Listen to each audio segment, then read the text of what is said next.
ਤੀਰਥ ਰਾਜ ਵਿਚਾਰੇ ਮਹੀਮਨ। ਕਹਿਣ ਲੱਗੇ ਹੈ ਪੰਡਤ ਜਨੋ, ਤੀਜਾ ਪ੍ਰਸ਼ਨ ਸੀ ਵੀ ਅੰਮ੍ਰਿਤਸਰ ਸ਼੍ਰੋਮਣੀ ਤੀਰਥ ਕਿਉਂ ਕਿਹਾ ਹੈ। ਇਸ ਧਰਤੀ ਦੇ ਉੱਤੇ ਮਣੀ ਦੀ ਨਿਆਈ ਸ਼੍ਰੋਮਣੀ ਤੀਰਥ ਜਿਹੜਾ ਅੰਮ੍ਰਿਤਸਰ ਹੈ। ਆਦ ਕਥਾ ਸੁਨ ਵਿਪਰ ਮਹਾਨ। ਇਹ ਪੰਡਤ ਗਣ ਸੁਣੋ, ਸਾਨੂੰ ਆਦ ਦੀ ਕਥਾ ਮੁੱਢ ਦੀ ਸੁਣਾਉਂਦੇ ਹਾਂ। ਦੇਵ ਸੁਰਾਸੁਰ ਖੀਰ ਮਥਿਓ। ਇਹ ਤੁਹਾਨੂੰ ਭੁੱਲਿਆ ਨਹੀਂ ਹੋਇਆ, ਦੇਵਤਿਆਂ ਤੇ ਦੈਂਤਾਂ ਨੇ ਸਮੁੰਦਰ ਰਿੜਕਿਆ ਸੀ, ਸ਼ੀਰ ਸਮੁੰਦਰ। ਆਹ ਖਾਰਾ ਨਾ ਸਮਝ ਰਹਿਣਾ ਕਲਸਾ ਜੀ, ਦੁੱਧ ਦਾ ਸਮੁੰਦਰ ਰਿੜਕਾਇਆ ਸੀ। ਭਗਵਾਨ ਨੇ 14 ਰਤਨ ਕੱਢੇ। ਸ੍ਰੀਮਨ ਰੰਭਾ ਬਾਰਨੀ ਧਨਕ ਧਨੰਤਰ ਬਾਜ, ਵਿਖੂ ਤੈਨ ਸਸਕਲਪਤਰ ਸੰਖ ਅਮੀ ਗਜਰਾਜ। 14 ਰਤਨ ਸਮੁੰਦਰ ਰਿੜਕ ਕੇ ਕਢਾਏ। ਜਦੋਂ ਕੱਢੇ ਉਸ ਵੇਲੇ ਆਪਸ ਵਿੱਚ ਹੀ ਵੰਡਣ ਪਿੱਛੇ ਰੌਲਾ ਪੈ ਗਿਆ। ਜਿਸ ਵੇਲੇ ਰੌਲਾ ਪਿਆ, ਖਾਲਸਾ ਜੀ, ਦੈਂਤ ਕਹਿੰਦੇ ਅਸੀਂ ਅੰਮ੍ਰਿਤ ਲੈਣਾ, ਦੇਵਤੇ ਕਹਿੰਦੇ ਅਸੀਂ ਲੈਣਾ। ਉਹ ਕਹਿੰਦੇ ਅਸੀਂ ਨਹੀਂ ਸ਼ਰਾਬ ਲੈਣੀ, ਉਹ ਕਹਿੰਦੇ ਅਸੀਂ ਨਹੀਂ ਸ਼ਰਾਬ ਲੈਣੀ। ਹੁਣ ਤਾਂ ਸ਼ਾਇਦ ਨਾ ਅੰਮ੍ਰਿਤ ਲੈਂਦੇ, ਕਹਿੰਦੇ ਸਾਨੂੰ ਸ਼ਰਾਬ ਪਿੱਛੇ ਹੀ ਰੌਲਾ ਪੈਂਦਾ ਸ਼ਾਇਦ। ਉਦੋਂ ਅੰਮ੍ਰਿਤ ਪਿੱਛੇ ਸਤਸੰਗ ਜੀ ਰੌਲਾ ਪਿਆ। ਉਸ ਵੇਲੇ ਭਗਵਾਨ ਨੇ ਮੋਹਣੀ ਅਵਤਾਰ ਧਾਰ ਕੇ ਖਾਲਸਾ ਜੀ ਸਾਰੇ ਮੋਹਤ ਕਰ ਲਏ। ਜਦੋਂ ਦੋ ਬੰਦਿਆਂ ਦਾ ਝਗੜਾ ਹੋਵੇ, ਤੀਜੇ ਤੇ ਜੇ ਦੋਨਾਂ ਨੂੰ ਭਰੋਸਾ ਹੋਵੇ ਤਾਂ ਉਹਦੇ ਕੋਲੋਂ ਫੈਸਲਾ ਕਰਾਉਂਦੇ ਨੇ। ਜੇ ਨਾ ਭਰੋਸਾ ਹੋਵੇ ਤਾਂ ਤੂੰ ਕੌਣ ਸਾਡਾ ਫੈਸਲਾ ਕਰਨਾ, ਅਸੀਂ ਆਪੇ ਝਗੜੇ ਜਾਵਾਂਗੇ। ਭਗਵਾਨ ਨੇ ਸਤਸੰਗ ਜੀ ਮੋਹਣੀ ਅਵਤਾਰ ਧਾਰ ਕੇ ਦੈਂਤ ਵੀ ਮੋਹਤ ਕਰ ਲਏ। ਦੇਵਤੇ ਤਾਂ ਅਨਸਾਰੀ ਸੀ ਗਈ। ਉਸ ਵੇਲੇ ਸਤ ਸੰਗਤ ਜੀ ਅੰਮ੍ਰਿਤ ਇਹਨਾਂ ਨੂੰ ਵੰਡਿਆ। ਚਤਰਾ 10 ਕਾੜ ਦੀਏ ਵਿਦ ਨਾਨਾ। 14 ਰਤਨ ਕੱਢੇ ਜਿਸ ਵੇਲੇ ਨਾਨਾ ਤਰ੍ਹਾਂ ਦੇ। ਰੌਰ ਪਰੀ ਸੁਰ ਦੈਤਨ ਮਦ। ਦੈਂਤਾਂ ਤੇ ਦੇਵਤਾਂ ਚ ਰੌਲਾ ਪੈ ਗਿਆ ਆਪਸ ਵਿੱਚ। ਅਲੀ ਨਿਜ ਆਪਨੋ ਆਪਨ ਮਨ। ਆਪਣੇ ਆਪ ਨੂੰ ਲਾਇਕ ਸਮਝਿਆ। ਉਹ ਕਹਿੰਦੇ ਅਸੀਂ ਅੰਮ੍ਰਿਤ ਪੀਣ ਦੇ ਲਾਇਕ ਹਾਂ, ਉਹ ਕਹਿੰਦੇ ਅਸੀਂ। ਮੋਹਨ ਮੋਹਨ ਮੋਹ ਲੀਏ ਸਭ। ਭਾਈ ਗੁਰਦਾਸ ਜੀ ਕਹਿੰਦੇ ਪੰਡਤੋ, ਇਹ ਤਾਂ ਕੋਈ ਬਾਤ ਲੁਕੀ ਨਹੀਂ ਹੋਈ, ਇਹ ਤਾਂ ਤੁਹਾਡੇ ਸ਼ਾਸਤਰਾਂ 'ਚ ਵੀ ਲਿਖੀ ਹੋਈ ਹੈ। ਭਗਵਾਨ ਨੇ ਮੋਹਣੀ ਅਵਤਾਰ ਧਾਰ ਕੇ ਸਾਰੇ ਦੇਵਤੇ ਦੈਤ ਮੋਹਤ ਕਰ ਲਏ ਸੀ। ਮੋਹੇ ਬਦਾਰ ਤਵੇ ਸੁਖ ਜਨ। ਉਹ ਰਤਨਾਂ ਦਾ ਮੋਹ ਚੱਕਿਆ ਗਿਆ ਉਹਨਾਂ ਦੇ ਅੰਦਰੋਂ, ਭਗਵਾਨ ਤੇ ਮੋਹਤ ਹੋ ਗਏ ਸਾਰੇ। ਦੇਵ ਭਾਗ ਸੁਦਾ ਸਭ ਕੋ। ਅਨਸਾਰੀ ਬਣਾ ਕੇ ਸਾਰਿਆਂ ਨੂੰ ਵੰਡ ਦਿੱਤਾ ਅੰਮ੍ਰਿਤ। ਪ੍ਰਭ ਖੇਲ ਦਿਖਾਏ ਦਿਆਲ ਮਰਾਰੀ। ਐ ਦਿਆਲੂ ਜੋ ਮੁਰਦੈਤ ਨੂੰ ਮਾਰਨ ਵਾਲਾ ਭਗਵਾਨ ਹੈ, ਉਸਨੇ ਖੇਰ ਦਿਖਾਇਆ ਮੋਹਣੀ ਅਵਤਾਰ ਧਾਰ ਕੇ। ਪੂਰਬ ਰੂਪ ਬਣਾਏ ਕੈ ਸੁੰਦਰ। ਫੇਰ ਕੀ ਹੈ ਜਾਂ ਸੁੰਦਰ ਸਰੂਪ। ਫੇਰ ਮੋਹਣੀ ਅਵਤਾਰ ਜਿਹੜਾ ਧਾਰਿਆ ਸੀ ਉਹ ਅਲੋਪ ਕਰ ਲਿਆ, ਦੂਸਰਾ ਸਰੂਪ ਧਾਰ ਲਿਆ। ਸ੍ਰੀ ਮਨ ਮੰਦਰ ਕੀ ਰੁਚ ਧਾਰੀ। ਰੁਚੀ ਕੀਤੀ ਕਿ ਹੁਣ ਮੈਂ ਬਕੁੰਠ ਧਾਮ ਨੂੰ ਜਾਵਾਂ। ਝਗੜਾ ਇਹਨਾਂ ਦੇਵਤਿਆਂ ਤੇ ਰਾਖਸ਼ਾਂ ਦਾ ਚੱਕਿਆ ਗਿਆ। ਤਾਹੀਂ ਸਮੇਂ ਰਿਕ ਮਾਧਵੀ ਦਵੈ ਕਰ। ਉਸ ਸਮੇਂ ਭਾਈ ਗੁਰਦਾਸ ਜੀ ਕਹਿੰਦੇ ਹੈ ਪੰਡਤੋ ਕਾਂਸ਼ੀ ਦਿਓ, ਮਾਧਵੀ ਲਿਖੀ ਹੋਇਆ ਇੱਕ। ਉਸਨੇ ਜਦੋਂ ਹੀ ਹੱਥ ਜੋੜੇ ਭਗਵਾਨ ਨੂੰ, ਜਦੋਂ ਬਕੁੰਠ ਨੂੰ ਜਾਣ ਲੱਗੇ। ਜੋਰ ਬਿਨੇ ਪ੍ਰਭ ਸਾਥ ਵਿਚਾਰੀ। ਹੱਥ ਜੋੜ ਕਰਕੇ ਬੇਨਤੀ ਕੀਤੀ ਪਰਮੇਸ਼ਰ ਅੱਗੇ, ਪਾਤਰ ਸੁਧਾ ਬਖਸ਼ੋ ਮੁਝ ਕੋ। ਹੇ ਭਗਵਾਨ ਜੀ ਕਿਰਪਾ ਕਰੋ, ਜਿੰਨਾ ਕੁ ਬਾਕੀ ਬਚਦਾ ਅੰਮ੍ਰਿਤ ਆ ਨਾ ਘੜੇ ਵਿੱਚ, ਦੇਵਤੇ ਤੇ ਦੈਂਤਾਂ ਨੂੰ ਤਾਂ ਵੰਡ ਦਿੱਤਾ ਜਿੰਨਾ ਬਣਨਾ ਸੀ। ਇਹ ਜਿਹੜਾ ਬਾਕੀ ਦਾ ਬਚਦਾ ਮੈਨੂੰ ਦੇ ਦਿਓ। ਤੇ ਆਸਰ ਜਾਏ ਕਰੋ ਤਪ ਭਾਰੀ। ਮੈਂ ਇਸ ਅੰਮ੍ਰਿਤ ਦੇ ਆਸਰੇ ਤਪ ਕਰਿਆ ਚਾਹੁੰਨਾ। ਅੰਮ੍ਰਿਤ ਪੀਆ ਸਤਿਗੁਰ ਦੀਆ, ਅਵਰ ਨਾ ਜਾਣਾ ਦੂਆ ਤੀਆ। ਸੋ ਅੰਮ੍ਰਿਤ ਦੇ ਆਸਰੇ ਮੈਨੂੰ ਭੁੱਖ ਪਿਆਸ ਨਹੀਂ ਤੰਗ ਕਰੂਗੀ, ਰੋਗ ਨਹੀਂ ਮੇਰੇ ਨੇੜੇ ਆਵੇਗਾ। ਸੋ ਸਤ ਸੰਗਤ ਜੀ ਇਸ ਕਰਕੇ ਮੰਗ ਮੰਗੀ ਕਿ ਮੈਨੂੰ ਬਾਕੀ ਦਾ ਜਿੰਨਾ ਕੁ ਅੰਮ੍ਰਿਤ ਹੈ ਕਿਰਪਾ ਕਰੋ। ਮਾਧਵੀ ਲਿਖੀ ਕਹਿੰਦਾ ਮੈਨੂੰ ਦੇ ਦਿਓ। ਆਇਸ ਦੀਨ ਸਾਰੰਗ ਪਾਨ। ਉਸ ਵੇਲੇ ਆਗਿਆ ਦਿੱਤੀ ਸਤ ਸੰਗਤ ਜੀ ਪਰਮੇਸ਼ਰ ਨੇ। ਤਬੋ ਬਨ ਏਕ ਭਇਓ ਸਮਝਾਨਾ। ਪਿਛਲੀ ਪੰਕਤੀ ਛੱਡਤਾ ਨਹੀਂ ਗਿਆ। ਨਹੀਂ ਹੋ ਅੱਛਾ ਹਾਂਜੀ ਇੱਥੇ ਸ਼ੁਰੂ ਕਰਨਾ। ਹਾਂ ਆਇਸ ਦੀਨ ਸਾਰੰਗ ਪਾਨ। ਕਹਿੰਦਾ ਜੀ ਮੈਂ ਤਪ ਕਰਨਾ ਚਾਹੁੰਨਾ ਇਸ ਦੇ ਆਸਰੇ, ਅੰਮ੍ਰਿਤ ਦੇ ਆਸਰੇ, ਜਿਸ ਕਰਕੇ ਮੇਰਾ ਆਸਰਾ ਬਣਿਆ ਰਹੇ। ਉਸ ਵੇਲੇ ਆਗਿਆ ਦਿੱਤੀ ਭਗਵਾਨ ਨੇ। ਤਪੋ ਬਨ ਏਕ ਭਇਓ ਸਮਝਾਨਾ। ਲੈ ਮਾਧਵੀ ਤੂੰ ਜਿੱਥੇ ਸਾਡੇ ਕੋਲੋਂ ਅੰਮ੍ਰਿਤ ਦਾ ਪਦਾਰਥ ਮੰਗਿਆ ਹੈ ਨਾ, ਇਹਦੇ ਆਸਰੇ ਤੂੰ ਤਪ ਕਰਨਾ ਚਾਹੁੰਦਾ। ਤੈਨੂੰ ਜਗ੍ਹਾ ਵੀ ਦੱਸਦੇ ਆ ਜਿੱਥੇ ਤੂੰ ਸਿਮਰਨ ਕਰੇ ਬੈਠ ਕੇ। ਜਿਸ ਜਗ੍ਹਾ ਦੇ ਸਮਾਨ ਹੋਰ ਕੋਈ ਧਰਤੀ ਦੇ ਉੱਤੇ ਭੂਮੀ ਨਹੀਂ ਹੈ। ਜਾਏ ਕਰੋ ਤਪ ਉਗਰ ਮਹਾ। ਉੱਥੇ ਜਾ ਕੇ ਬੜਾ ਕਠਨ ਤਪ ਕਰ। ਤੇਰੇ ਤੇ ਮਨ ਹੋਤ ਸੋ ਸਿੱਧ ਮਕਾਨਾ। ਤੁਹਾਨੂੰ ਉਹੀ ਜੀ ਜਗ੍ਹਾ 'ਚ ਹੈ ਮਾਧਵੀ ਲਿਖੀ ਜੀ ਬਿਠਾਉਨੇ ਆ ਅੰਮ੍ਰਿਤ ਦੇ ਸਮੇਤ, ਜਿੱਥੇ ਜੇ ਤਿਲ ਜਿੰਨਾ ਜਾਪ ਜਪੀਏ ਮਨ ਜਿੰਨਾ ਫਲ ਹੋਊਗਾ। ਜਿਵੇਂ ਸੱਤ ਦੀ ਧਰਤੀ 'ਚ ਵੀ ਫਰਕ ਹੈ। ਜੇ ਕੱਲਰ ਦੀ ਧਰਤੀ 'ਚ ਕੋਈ ਬੀਜੇਗਾ ਉੱਥੇ ਕੁਝ ਵੀ ਨਹੀਂ ਹਰਾ ਹੋਣਾ, ਵੀ ਚਲਿਆ ਜਾਊ, ਗਵਾ ਬੈਠੂ ਪੱਲਿਓ। ਕਈ ਧਰਤੀਆਂ ਕਮਜ਼ੋਰ ਨੇ, ਉੱਥੋਂ ਸੱਤ ਦੀ ਥੋੜਾ ਝਾੜ ਮਿਲਦਾ ਫਸਲ ਦਾ, ਜਿੱਥੇ ਕਿਤੇ ਨਿਆਈਆਂ ਨੇ ਉੱਥੋਂ ਬਹੁਤਾ ਮਿਲਦਾ ਹੈ। ਇਸੇ ਤਰ੍ਹਾਂ ਖਾਲਸਾ ਜੀ ਜਾਪ ਜਪਣ ਦਾ ਵੀ ਫਰਕ ਹੈ। ਆਪਾਂ ਘਰ ਕਰੀਏ ਨਾ ਜਾਪ, ਉਹਨਾਂ ਫਲ ਨਹੀਂ ਜਿੰਨਾ ਸੰਗਤ ਚ ਆਇਆਂ ਦਾ ਫਲ ਹੈ। ਸੰਗਤ ਵਿੱਚ ਅਦਕ ਸਤ ਸੰਗਤ ਦੀ ਫਲ ਪ੍ਰਾਪਤ ਹੁੰਦਾ, ਕਿਉਂ ਇੱਥੇ ਬਿਰਤੀ ਇਕਾਗਰ ਸਹਿਜੇ ਹੀ ਹੋ ਜਾਂਦੀ। ਘਰ ਬੈਠ ਕੇ ਭਜਨ ਕਰੀ ਜਾਓ, ਬਿਰਤੀ ਇਕਾਗਰ ਹੀ ਨਹੀਂ ਹੁੰਦੀ, ਫੁਰਨਿਆਂ 'ਚ ਹੀ ਮਨ ਤੁਰਿਆ ਫਿਰਦਾ। ਨਹੀਂ ਘਰ ਦੇ ਬੁਲਾ ਲੈਂਦੇ। ਇੱਥੇ ਸਾਰੇ ਆਪਾਂ ਭੈਣ ਭਾਈ ਸੰਗਤ ਦੇ ਰੂਪ ਚ ਖਾਲਸਾ ਜੀ ਹਰ ਗੁਰੂ ਕਾ ਵੀ ਪ੍ਰਤਾਪ ਹੈ, ਜੋ ਆਪਾਂ ਮਹਿਮਾ ਸੁਣੀ ਹੈ। ਜਿੱਥੇ ਗੁਰੂ ਗ੍ਰੰਥ ਸਾਹਿਬ ਦਾ ਪ੍ਰਕਾਸ਼ ਹੈ ਉੱਥੇ ਤਾਂ ਸਤਿ ਦੀ ਬਕੁੰਠ ਧਾਮ ਹੈ, ਭਾਈ ਗੁਰਦਾਸ ਜੀ ਨੇ ਫਰਮਾਇਆ ਹੈ। ਸੋ ਇਸ ਵੇ ਕਰਕੇ ਭਗਵਾਨ ਜੀ ਦੱਸ ਰਹੇ ਨੇ, ਹੇ ਮਾਧਵੀ ਜਿੱਥੇ ਤੂੰ ਸਾਡੇ ਕੋਲ ਅੰਮ੍ਰਿਤ ਲਿਆ ਨਾ ਮੰਗ ਕੇ, ਲੈ ਤੈਨੂੰ ਧਰਤੀ ਦਸੀਏ ਕਿੱਥੇ ਜਾਪ ਜਪ। ਦੇਸ ਪੰਚਾਲ ਰਸਾਲ ਸਨਾਤਨ, ਬੜਾ ਸੁੰਦਰ ਪੰਜਾਬ ਦਾ ਦੇਸ਼ ਹੈ, ਉਹ ਪੁਰਾਣਾ ਸਥਾਨ ਹੈ ਸਾਡਾ। ਉੱਥੇ ਤੀਰਥ ਰਾਜ ਸੁਦਾਸਰ ਜਾਨਾ, ਤੀਰਥਾਂ ਦਾ ਰਾਜਾ ਸੁਦਾਸਰ ਅੰਮ੍ਰਿਤਸਰ ਹੈ ਜਗ੍ਹਾ। ਤਉ ਸੁਨ ਮਾਧਵੀ ਪਾਦ ਗਏ, ਜਿਸ ਵੇਲੇ ਖਾਲਸਾ ਜੀ ਇਹ ਜਗ੍ਹਾ ਦਾ ਨਾਮ ਲਿਆ, ਮਾਧਵੀ ਰਿਖੀ ਨੇ ਭਗਵਾਨ ਦੇ ਚਰਨ ਪਕੜ ਲਏ। ਕਰਨਾ ਨਿਧ ਨਾ ਪੁਰਾ ਨਾ ਬਖਾਨਾ, ਹੇ ਕਿਰਪਾ ਦੀ ਨਿਧੀ ਖੁਦ ਸਮੁੰਦਰ ਪਰਮੇਸ਼ਰ, ਪਹਿਲਾਂ ਤਾਂ ਕਦੇ ਨਾਮ ਲਿਆ ਨਹੀਂ। ਬਥੇਰੇ ਤੀਰਥ ਹੋਰ ਜਿੰਨੇ ਦੇਵਤਿਆਂ ਦੇ ਥਾਪੇ ਹੋਏ ਅਸੀਂ ਸੁਣਦੇ ਆਂ, ਅੰਮ੍ਰਿਤਸਰ ਤੀਰਥ ਦਾ ਕਦੇ ਕਿਸੇ ਕੋਲੋਂ ਨਾਮ ਨਹੀਂ ਸੁਣਿਆ। ਹਉ ਨਿਰਖਿਓ ਨਹੀਂ ਅੰਮ੍ਰਿਤ ਤੀਰਥ, ਮੈਂ ਜਾਵਾਂ ਕਿਵੇਂ ਉੱਥੇ ਪੰਜਾਬ 'ਚ, ਮੈਂ ਤਾਂ ਦੇਖਿਆ ਹੀ ਨਹੀਂ ਅੰਮ੍ਰਿਤਸਰ ਤੀਰਥ। ਦੇਹੋ ਦਿਖਾਏ ਦਿਆਲ ਮਰਾਰੀ, ਹੇ ਮੁਰਾਰੀ ਮੁਰਦੈਤ ਨੂੰ ਮਾਰਨੇ ਵਾਲੇ ਭਗਵਾਨ ਜੀ, ਮੇਰੇ ਤੇ ਦਿਆਲੂ ਹੋ ਕੇ ਮੈਨੂੰ ਜਗ੍ਹਾ ਦਿਖਾ ਦਿਓ, ਮੈਨੂੰ ਬਿਠਾ ਦਿਓ ਉੱਥੇ ਲਿਜਾ ਕੇ ਮੈਂ ਅੰਮ੍ਰਿਤ ਦੇ ਆਸਰੇ ਭਜਨ ਕਰਾਂ। ਭਗਤ ਅਧੀਨ ਪਰ ਬੀਨ ਚਲੇ, ਇਹਦੀ ਬੇਨਤੀ ਪ੍ਰਮਾਣ ਕਰਕੇ ਖਾਲਸਾ ਜੀ ਭਗਤਾਂ ਦੇ ਅਧੀਨ ਨੇ ਪਰਮੇਸ਼ਰ, ਇਹ ਪਰਨ ਹੈ, ਇਹਦੇ ਅਧੀਨ ਹੋ ਕੇ ਚੱਲ ਪਏ। ਜਨ ਧੀਰ ਪੈ ਧਾਰ ਮਾਇਆ ਬਨਵਾਰੀ, ਇਹਦੀ ਨਿਮਰਤਾ ਦੇਖ ਕੇ ਆਪਣੇ ਸੇਵਕ ਦੀ ਸਤ ਸੰਗਤ ਜੀ ਤੇ ਕਿਰਪਾ ਕੀਤੀ, ਇਹਦੇ ਨਾਲ ਚੱਲੇ ਮਾਧਵੀ ਦੇ। ਵਾਹਨ ਬਾਮ ਵਿਚਾਰ ਸਭ ਸੁਰ, ਸਾਰੇ ਦੇਵਤਿਆਂ ਦੀ ਸਭਾ ਤਿਆਗ ਨੂੰ ਪਿੱਠ ਦੇ ਦਿੱਤੀ।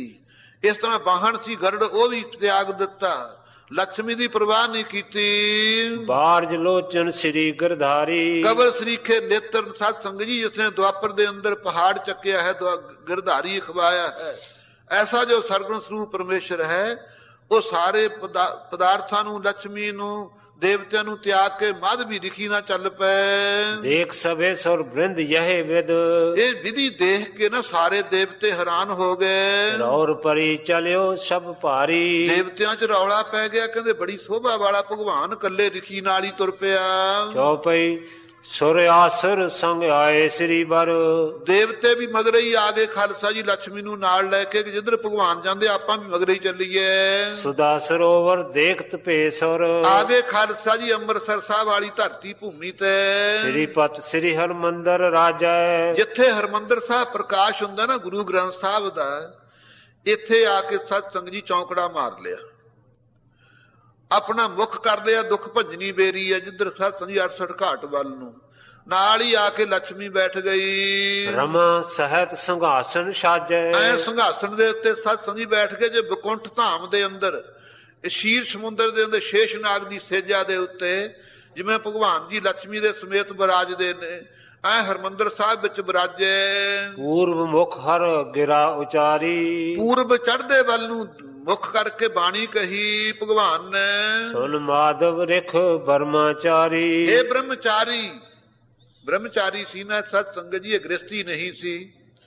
ਮਾਧਵ ਰਿਖੀ ਨੂੰ ਕਹਿਣ ਲੱਗੇ, ਇਹਨੂੰ ਸਤ ਸੰਗਤ ਜੀ, ਹੇ ਰਿਖੀ ਬ੍ਰਹਮਚਾਰੀ ਹੈ ਤੂੰ, ਸੁਣ ਸਾਡਾ ਬਚਨ।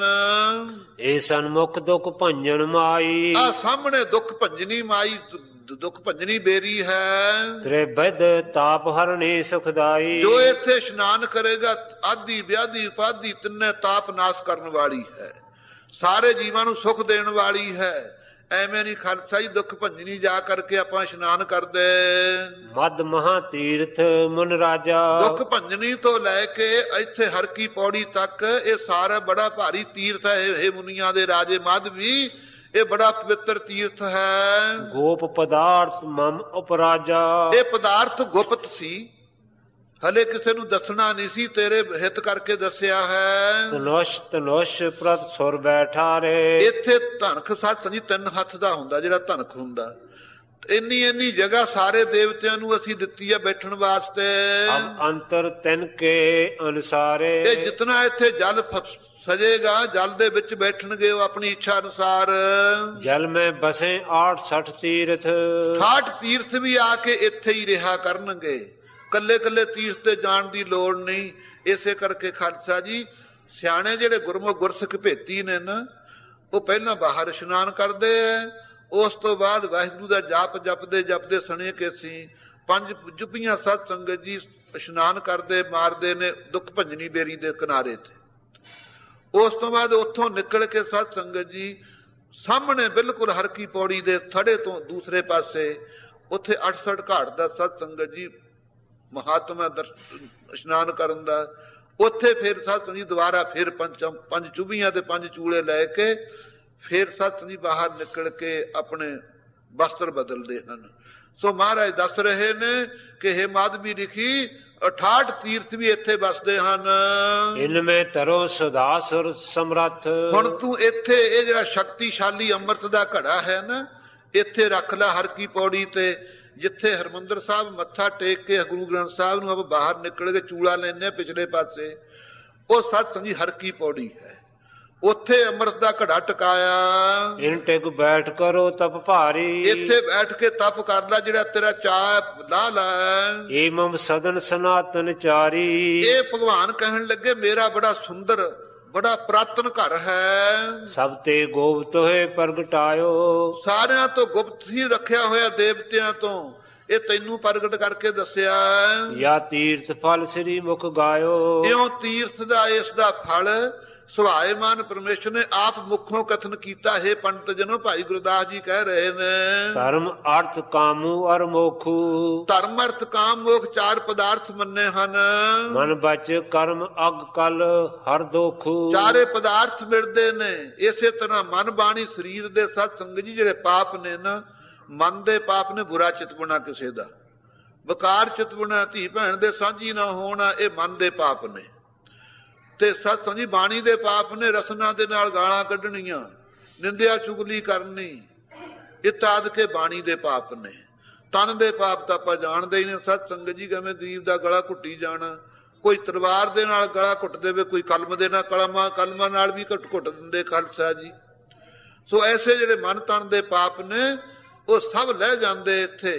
ਕਲਪਨਾ ਪੜੋ ਪੰਕਤੀ ਇਹੀ, ਮਨ ਬਚ ਕਰਮ ਅਗ ਕਲ ਹਰ ਦੋਖੂ, ਕਲਯੁਗ ਦੇ ਜਿਹੜੇ ਨਾ ਜੀਵ ਨੇ, ਇਹਨਾਂ ਦੇ ਮਨ ਬਾਣੀ ਸਰੀਰ ਦੇ ਜਿਹੜੇ ਪਾਪ ਨੇ ਸਾਰੇ ਨਾਸ਼ ਕਰਨ ਵਾਲਾ ਤੀਰਥ ਹੈ। ਜਬ ਜਬ ਹੋਵੇ ਕੰਠ ਉਦਾਸਾ, ਹੇ ਮਾਧਵੀ ਲਿਖੀ ਤੈਨੂੰ ਹੋਰ ਬਾਤ ਦਸੀਏ। ਭਗਵਾਨ ਜੀ ਕਹਿੰਦੇ ਜਦੋਂ ਮੈਂ ਬਕੁੰਠ ਤੋਂ ਉਦਾਸ ਹੋ ਜਾਨਾ ਹਾਂ, ਤਬ ਹੋਂ ਆਏ ਸੋ ਕਰੋ ਨਿਵਾਸਾ, ਫਿਰ ਮੈਂ ਮਾਤ ਲੋਕ ਵਿੱਚ ਉਤਰ ਕੇ ਇੱਥੇ ਆ ਕੇ ਨਿਵਾਸ ਰੱਖਦਾ।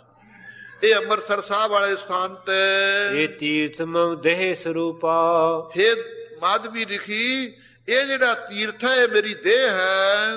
ਗੰਗਾ ਦਿਕ ਪਦ ਜਲ ਮੁਨ ਭੂਖਾ, ਹੇ ਮੁਨੀ ਜਿੰਨੇ ਗੰਗਾ ਆਦਿਕ ਤੋਂ ਲੈ ਕਰਕੇ ਹੋਰ ਤੀਰਥ ਨੇ ਉਹ ਮੇਰੇ ਚਰਨਾਂ ਦਾ ਜਲ ਨੇ, ਉਹ ਮੇਰੇ ਚਰਨਾਂ ਦੀ ਚਰਨ ਘੌਲ ਹੈ। ਜਿੰਨੇ ਕਰੀਏ ਜਿਸ ਪ੍ਰਕਾਰ ਖਾਲਸਾ ਜੀ ਵਾਹਿਗੁਰੂ ਮੰਤਰ ਦਾ ਮਹਾਤਮ, ਗੁਰੂ ਗ੍ਰੰਥ ਸਾਹਿਬ ਦੀ ਬਾਣੀ ਦੀ ਮਹਿਮਾ, ਇਸੇ ਤਰ੍ਹਾਂ ਸਾਰੇ ਤੀਰਥਾਂ ਦਾ ਸ਼੍ਰੋਮਣੀ ਤੀਰਥ ਸ੍ਰੀ ਅੰਮ੍ਰਿਤਸਰ ਸਾਹਿਬ ਦਾ ਸਤ ਸੰਗਤ ਜੀ ਆਪ ਨੇ ਜਸ ਸੁਣਿਆ ਹੈ। ਸਾਰੇ ਦੇਵਤਿਆਂ ਨੇ ਸਤ ਸੰਗਤ ਇਕੱਤਰ ਹੋ ਕੇ ਪ੍ਰਤੱਖ ਪਰਮੇਸ਼ਰ ਨੂੰ ਬੇਨਤੀ ਕੀਤੀ, ਮਹਾਰਾਜ ਇਹ ਤੀਰਥ ਸਾਨੂੰ ਪਹਿਲਾਂ ਕਿਉਂ ਨਹੀਂ ਦੱਸਿਆ? ਅੱਜ ਮਾਧਵ ਰਿਖੀ ਨੇ ਜਾਪ ਕਰਨਾ, ਭਜਨ ਕਰਨਾ ਚਾਹੁੰਦਾ ਅੰਮ੍ਰਿਤ ਦੇ ਆਸਰੇ, ਇਹਨੇ ਤੁਹਾਨੂੰ ਬੇਨਤੀ ਕੀਤੀ, ਬਹਾਨੇ ਨਾਲ ਤੁਸੀਂ ਇਹਨੂੰ ਇਸ ਸਥਾਨ ਤੇ ਬਹਾ ਰਹੇ ਹੋ। ਕਿਰਪਾ ਕਰੋ ਇਸ ਅੰਮ੍ਰਿਤਸਰ ਤੀਰਥ ਤੇ ਅਸੀਂ ਇਸ਼ਨਾਨ ਕਰਨ ਵੇਲੇ ਕਿਹੜਾ ਮੰਤਰ ਪੜ੍ਹਿਆ ਕਰੀਏ? ਆਪਨੇ ਬੜੀ ਭਾਰੀ ਮਹਿਮਾ ਇੱਥੇ ਦੀ ਜਨਾਈ ਹੈ। ਉਸ ਵੇਲੇ ਖਾਲਸਾ ਜੀ ਕੱਲ ਭਗਵਾਨ ਨੇ ਦੱਸਿਆ ਹੈ ਕਿ ਹੇ ਦੇਵਤਿਓ, ਜਦੋਂ ਵੀ ਤੁਸੀਂ ਇਸ਼ਨਾਨ ਕਰੋ ਉਸੇ ਵੇਲੇ ਇਹ ਮੰਤਰ ਤੁਸੀਂ ਰਸਨਾ ਤੋਂ ਉਚਾਰਨ ਕਰਨਾ, ਓਮ ਅੰਮ੍ਰਿਤੋ ਭਵਾਏ ਅੰਮ੍ਰਿਤ ਰੂਪਾਏ ਤੀਰਥ ਰਾਜਾ ਨਮੋ ਨਮੈ। ਇਸੇ ਤਰ੍ਹਾਂ ਸਤਿਸੰਗ ਜੀ ਕਲਯੁਗ ਦੇ ਸਮੇਂ ਦੇ ਅੰਦਰ ਪਿੱਛੇ ਵੀ ਆਪਾਂ ਵਿਚਾਰ ਚੁੱਕੇ ਹਾਂ ਕਿ ਲੋਕਾਂ ਦੀਆਂ ਮੰਦ ਬੁੱਧੀਆਂ ਨੇ ਸਹਿਜ ਸਕ੍ਰਿਤੀ ਪੜ੍ਹ ਨਹੀਂ ਸਕਦੇ, ਸਮਝ ਨਹੀਂ ਛੇਤੀ ਆਉਂਦੀ। ਆਪ ਜੀ ਨੇ ਅੰਮ੍ਰਿਤਮਈ ਬਾਣੀ ਸੁਖੈਨ ਉਚਾਰਨ ਕੀਤੀ ਹੈ। ਸੋ ਗੁਰਸਿੱਖਾਂ ਦੇ ਬਾਬਾ ਬੁੱਢਾ ਜੀ ਜੈਸੇ ਗੁਰਮੁਖਾਂ ਦੇ ਪੁੱਛਣ ਤੋਂ ਆਪ ਜੀ ਨੇ ਵੀ ਬੇਅੰਤ ਸ਼ਬਦ ਉਚਾਰੇ। ਜੇ ਜਦੋਂ ਅੰਮ੍ਰਿਤਸਰ ਸਾਹਿਬ ਇਸ਼ਨਾਨ ਕਰਨਾ ਹੈ ਉਸ ਵੇਲੇ ਸਤ ਸੰਗਤ ਜੀ ਰਾਮਦਾਸ ਸਰੋਵਰ ਨਹਾਤੇ, ਸਭ ਉਤਰੇ ਪਾਪ ਕਮਾਤੇ, ਨਿਰਮਲ ਹੋਏ ਕਰ ਇਸ਼ਨਾਨਾ, ਗੁਰਪੂਰੇ ਕੀਨੇ ਦਾਨਾ। ਕਰ ਇਸ਼ਨਾਨ ਸਿਮਰ ਪ੍ਰਭ ਆਪਣਾ, ਮਨ ਤਨ ਭਏ ਰੋਗਾ, ਕੋਟ ਬਿਗਨ ਲਾਥੇ ਪ੍ਰਭ ਸਰਨਾ, ਪ੍ਰਗਟੇ ਭਲੇ ਸੰਜੋਗਾ। ਐਸੇ ਸ਼ਬਦ ਸਤ ਸੰਗਤ ਜੀ ਇਸ਼ਨਾਨ ਕਰਨ ਵੇਲੇ ਪੜ੍ਹਨੇ। ਉਹ ਸ਼ਬਦ ਪੜ੍ਹਨ ਦੇ ਨਾਲ ਸਤ ਸੰਗਤ ਜੀ ਕੀ ਲਾਭ ਹੋਵੇਗਾ? ਪਾਣੀ ਦੇ ਨਾਲ ਸਰੀਰ ਦਾ ਇਸ਼ਨਾਨ ਕਰਾਈਦਾ ਹੈ, ਸ਼ਬਦ ਦੇ ਨਾਲ ਮਨ ਦਾ ਇਸ਼ਨਾਨ ਕਰਾਈਦਾ ਹੈ। ਸੰਗਤ ਵੀ ਸਰੋਵਰ ਹੈ, ਪ੍ਰਤੱਖ ਜਲ ਦਾ ਵੀ ਸਰੋਵਰ ਹੈ। ਜਲ ਦੇ ਵਿੱਚ ਇਸ਼ਨਾਨ ਕਰਨ ਨਾਲ ਸਤ ਸੰਗਤ ਜੀ ਸਰੀਰ ਦੀ ਸੁੱਧੀ ਹੈ। ਸੰਗਤ 'ਚ ਬੈਠ ਕਰਕੇ ਸੁਣਿਆ ਮੰਨਿਆ ਮਨ ਕੀਤਾ ਭਾਉ ਅੰਤਰਗਤ ਤੀਰਥ ਮਨ ਨਾਉ। ਗੁਰਬਾਣੀ ਨੂੰ ਸੁਣਨਾ ਪੜ੍ਹਨਾ ਮੰਨਣਾ ਇਹ ਅੰਤਰਗਤ ਤੀਰਥ ਹੈ ਖਾਲਸਾ ਜੀ। ਇਹ ਮਨ ਦੀ ਮੈਲ ਲਾਉਂਦਾ ਹੈ ਤੀਰਥ। ਇਸ ਕਰਕੇ ਆਪ ਜੀ ਨੇ ਸਤ ਸੰਗਤ ਜੀ ਆਗਿਆ ਕੀਤੀ ਹੈ, ਜਿੱਥੇ ਪ੍ਰੇਮੀਆਂ ਸਰੀਰ ਕਰਕੇ ਤੁਸੀਂ ਤੀਰਥ ਤੇ ਇਸ਼ਨਾਨ ਕਰਨਾ ਹੈ, ਉੱਥੇ ਅੰਮ੍ਰਿਤਮਈ ਬਾਣੀ ਜੋ ਵੱਡਾ ਮੰਤਰ ਹੈ, ਇਸ ਮੰਤਰ ਦੁਆਰਾ ਮਨ ਦਾ ਵੀ ਇਸ਼ਨਾਨ ਕਰਾਉਣਾ ਹੈ। ਰਸਨਾ ਵੀ ਪਵਿੱਤਰ ਹੋਵੇ ਜੀ, ਇੰਦਰੀਏ ਵੀ ਪਵਿੱਤਰ ਹੋਣਗੇ। ਇਉਂ ਸਤ ਸੰਗਤ ਜੀ ਸੰਪੂਰਨ ਇਸ਼ਨਾਨ ਕਰਨ ਦੀ ਜਿਹੜੀ ਵਿਧੀ ਆ ਦੱਸੀ ਹੈ, ਨਾਲ ਹੀ ਸੰਪੂਰਨ ਫਲ ਪ੍ਰਾਪਤ ਹੁੰਦਾ ਹੈ। ਜਿਸ ਪ੍ਰਕਾਰ ਸਤ ਸੰਗਤ ਜੀ ਦੇਵਤੇ ਮੰਤਰ ਪੜ੍ਹਦੇ ਹੋਏ ਇਸ਼ਨਾਨ ਕਰਦੇ ਹੋਏ ਅੰਮ੍ਰਿਤਸਰ ਦੀ ਮਹਿਮਾ ਨੂੰ ਸਤ ਸੰਗਤ ਜੀ ਹਿਰਦੇ 'ਚ ਵਸਾਉਂਦੇ ਹੁਣ ਅਲੋਪ ਹੋ ਰਹੇ ਨੇ, ਉਹ ਆਪ ਸੁਣੋ।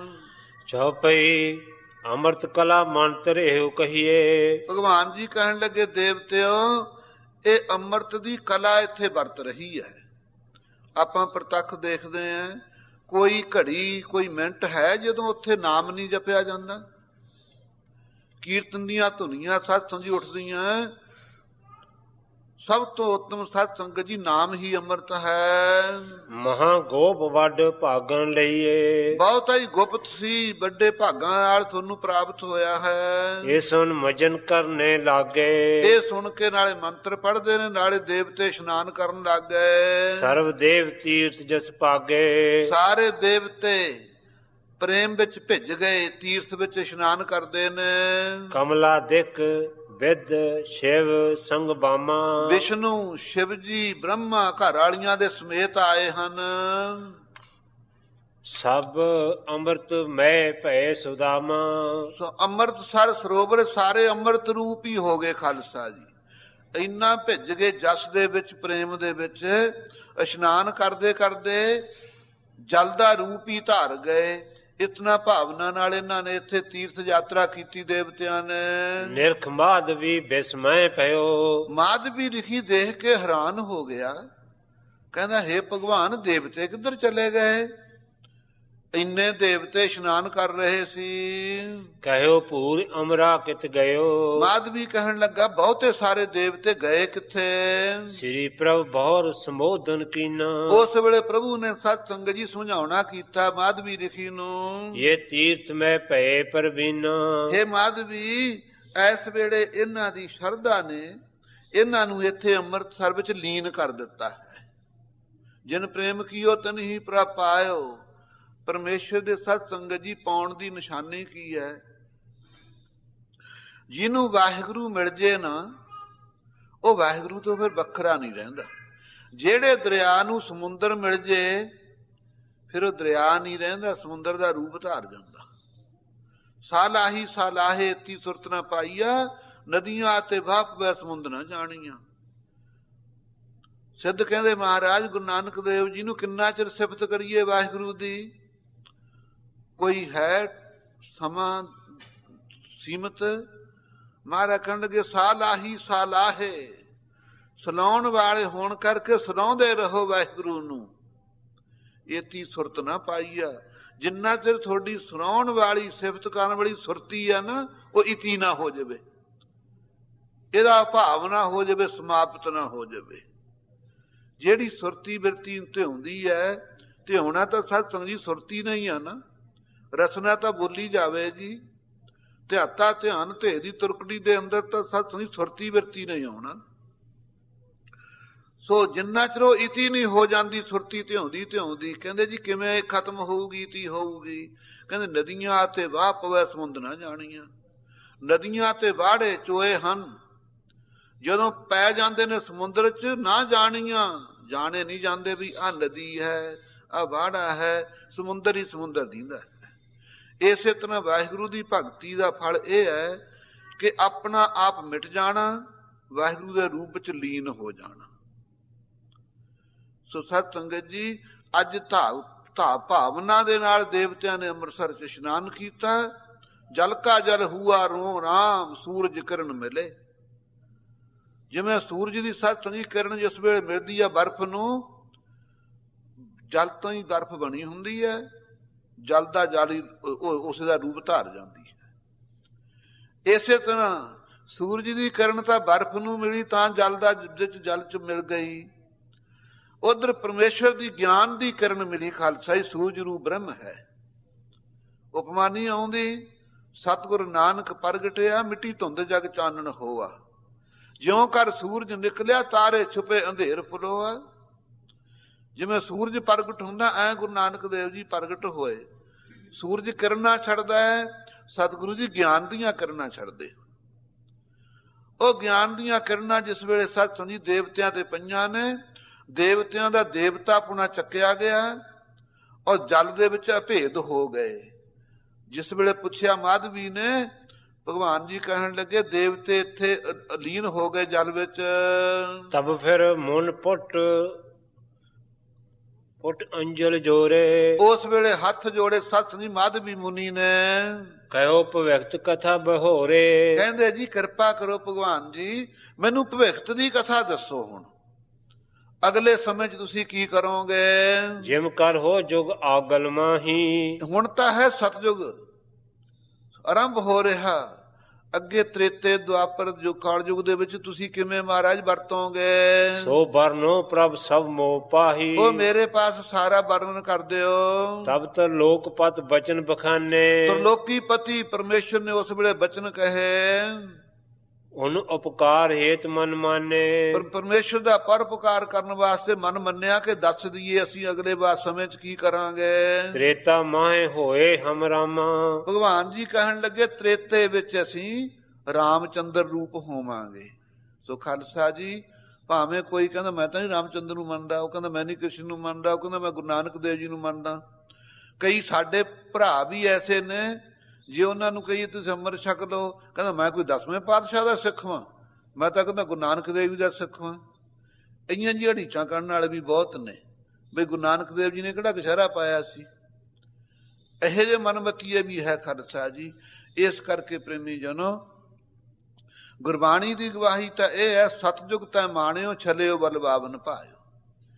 ਹੇ ਵਾਹਿਗੁਰੂ, ਜਦੋਂ ਸਤਜੁਗ ਦਾ ਸਮਾਂ ਆਇਆ, ਉਸ ਵੇਲੇ ਤੂੰ ਸਤਜੁਗ ਦੇ ਸਮੇਂ ਨੂੰ ਕਿਵੇਂ ਸ਼ਿੰਗਾਰਿਆ, ਸੁਸ਼ੋਭਿਤ ਕੀਤਾ। ਛਲਿਓ ਬਲ ਬਾਵਨ ਭਾਇਓ, ਰਾਜੇ ਬਲ ਨੂੰ ਛੜਿਆ ਤੇ ਬਾਵਨ ਰੂਪ ਧਾਰਿਆ ਤੂੰ। ਤ੍ਰੇਤਾ ਤੈ ਮਾਣਿਓ ਰਾਮ ਰਘੁਵੰਸ਼ ਕਹਾਇਓ। ਜਦੋਂ ਤ੍ਰੇਤਾ ਯੁੱਗ ਆਇਆ, ਉਸ ਵੇਲੇ ਰਾਘਵੰਸ਼, ਰਾਘੂਆਂ ਦੀ ਰਾਜੇ ਰਾਘੂ ਦੀ ਵੰਸ਼ ਦੇ ਅੰਦਰ ਤੁਸੀਂ ਰਾਮਚੰਦਰ ਖਮਾਉਣਾ ਕੀਤਾ। ਦੁਆਪਰ ਕ੍ਰਿਸ਼ਨ ਮਰਾਰ ਕੰਸ ਕਰਤਾਰਥ ਕੀਓ। ਜੋ ਦੁਆਪਰ ਯੁੱਗ ਆਇਆ, ਉਦੋਂ ਕੰਸ ਨੂੰ ਮਾਰ ਕੇ ਮੁਕਤ ਕਰ ਦਿੱਤਾ, ਉਗਰਸੈਨ ਨੂੰ ਰਾਜ ਦਿੱਤਾ। ਕ੍ਰਿਸ਼ਨ ਰੂਪ ਹੋ ਕਰਕੇ ਸ਼ੋਭਿਤ ਹੋਏ। ਕਲਯੁਗ ਪ੍ਰਮਾਣ ਨਾਨਕ ਗੁਰ ਅੰਗਦ ਅੰਮ੍ਰਿਤ ਕਹਾਇਓ। ਕਲਯੁਗ ਦਾ ਸਮਾਂ ਆ ਗਿਆ, ਤੁਸੀਂ ਹੋਈ ਮਾਰਾ ਗੁਰੂ ਨਾਨਕ ਗੁਰੂ ਅੰਗਦ ਗੁਰੂ ਅਮਰਦਾਸ ਸਾਹਿਬ ਜੀ ਕਹੋ ਨਾ ਕੀਤਾ। ਹੁਣ ਦੱਸੋ ਸਤ ਸੰਗ ਜੀ, ਇੱਥੇ ਝਗੜਾ ਰਹਿ ਗਿਆ ਕੋਈ?